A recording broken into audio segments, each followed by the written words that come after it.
राष्ट्रसंत तुकडोजी प्रादेशिक कर्करोग रुग्णालयातर्फे स्तन कर्करोगाने पीडित महिलांना प्रत्येक महिन्याच्या दुसऱ्या गुरुवारी प्रोस्थेसिस मोफत दिले जातात, जेणेकरून त्यांच्यात कमीपणाची भावना येऊ नये। प्रोस्थेसिस सुरू करणाऱ्या डॉक्टर रोहिणी पाटील स्वतः ब्रेस्ट कॅन्सर पीडित आहेत, त्यामुळे पीडितांच्या वेदना काय असतात हे त्यांना चांगल्याने ठाऊक आहे। त्यांच्याकडूनच जाणून घेऊयात प्रोस्थेसिस म्हणजे काय आणि ते कसे वापरायचे। स्तनाच्या कर्करोगाची अनेक कारणे आहेत, ज्यावर वेळीच उपचार न केल्यास रुग्णाचा मृत्यूही होऊ शकतो। मात्र वेळेत उपचार केले तर यातून बरेही होता येतं। स्तनातील गुठळ्या काढण्यासाठी स्तनांवर शस्त्रक्रिया करण्यात येते, ज्यामुळे महिलांच्या बाह्य शरीरात बदल येऊन त्यांना बरेचदा कमीपणा जाणवतो। डॉक्टर रोहिणी पाटील या देखील ब्रेस्ट कॅन्सर पीडित आहेत। त्यांनी या आजाराशी हिमतीने मुकाबला केला आणि ब्रेस्ट कॅन्सर पीडित महिलांसाठी प्रोस्थेसिसचा पर्याय आणण्याचा संकल्प केला।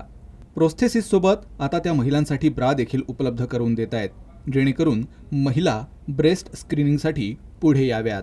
महिलाओं में होने वाला ब्रेस्ट कैंसर महिलाओं में होने वाली मृत्यु का एक बड़ा कारण है, जो कि कैंसर का सबसे प्रमुख एक कॉज बताया जाता है ब्रेस्ट कैंसर।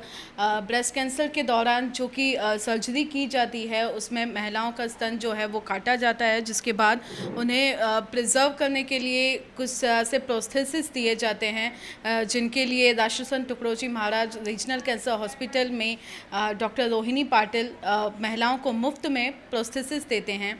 आगे जानेंगे मैम से। मैम, क्या प्रमुख कारण हो सकते हैं महिलाओं में ब्रेस्ट कैंसर के? कौन से महिलाओं में ब्रेस्ट कैंसर के रिस्क फैक्टर्स बढ़ाने के बहुत अधिक कारण होते हैं। पहले तो उनके मेंसेस कब चालू हुए हैं, मेंसेस कब ख़त्म हुए हैं, यानी मीनोपॉज, मेनार्की। आपको बच्चा किस एज में होता है, 30 इयर्स के पहले अगर आपको बच्चा होता है तो आपके रिस्क कम होती है। स्तनपान अगर आप 1 से 1.5 साल तक करते हैं तो उससे 4% रिस्क आपकी कम होती है। या आपकी ओबेसिटी है, आप धूम्रपान करते हैं, आप मद्यपान करते हैं, आप ओरल कॉन्ट्रासेप्टिव या हार्मोन का यूज़ ज़्यादा करते हैं। और बहुत महत्वपूर्ण बात यह है कि अगर आपकी रात की नींद पूरी बरोबर नहीं होती है तो वो भी एक बहुत बड़ा रिस्क फैक्टर है, आपकी रिस्क बढ़ाता है आपको ब्रेस्ट कैंसर होने के लिए। फीमेल ऑर्गन्स में ब्रेस्ट का काफ़ी महत्व होता है। काफ़ी सारी महिलाओं में ये डर रहता है कि अगर हमने ब्रेस्ट की वो सर्जरी करवा दी तो उसके बाद प्रॉपर वो फिगर नहीं रहेगा। इसके लिए जो प्रोस्थेसिस का आपने कंसेप्ट लाया है, इसका आपको कहाँ से आइडिया आया? आज से 20 साल पहले मुझे ब्रेस्ट कैंसर हुआ था और तब मैं 36.5 ईयर्स की थी। और जब कैंसर होता है तब अनेक सवाल एक ही समय हमारे दिमाग में चलते हैं। मैं अपने प्रोफेशन में सेटल होने की थी, मैं एक सिंगल मदर, मेरा 8 साल का बच्चा था, उसका स्कूल, मेरा प्रोफेशन, ये सब में मैं ही खुद भूल गई थी कि ब्रेस्ट प्रोस्थेसिस ये मेरे लिए एक ऑप्शन है। और फिर इसी के ज़रिए जब मैं मुंबई में सेकंड ओपिनियन के लिए गई तो सब लोगों को बहुत अचरज लगा कि एक तो मैंने मैस्टेक्टमी यानी ब्रेस्ट रिमूवल ऑपरेशन किया हुआ है, सेकंड कि मैं ब्रेस्ट प्रोस्थेसिस भी यूज़ नहीं कर रही हूँ। तो तब मुझे एकदम याद आया कि अरे मैं तो भूल ही गई थी कि प्रोस्थेसिस एक ऑप्शन मेरे लिए था। और तब मैं traditional breast prosthesis, silicon breast prosthesis use करना शुरू की।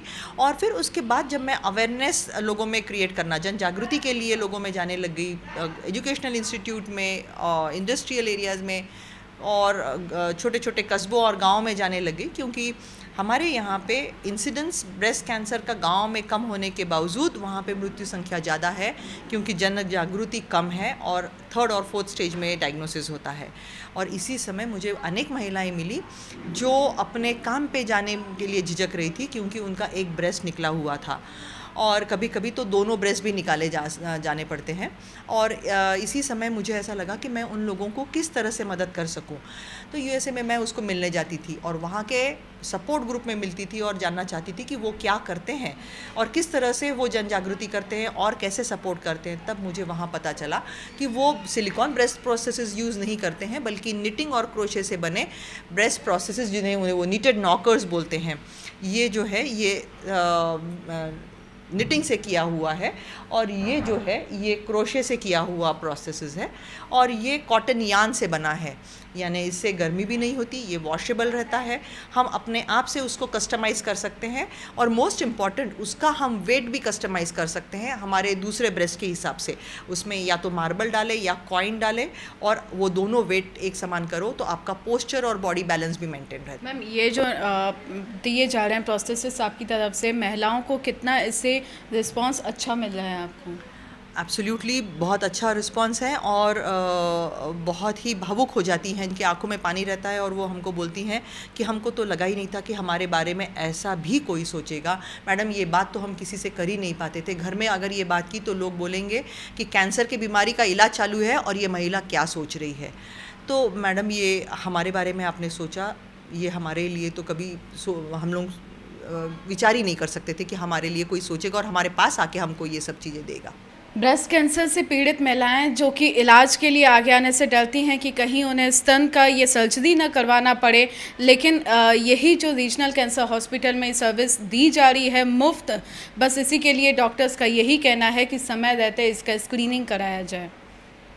वीडियो जर्नलिस्ट मिथुन अदमने के साथ निशा पंचवानी, यूसी न्यूज़ नागपुर।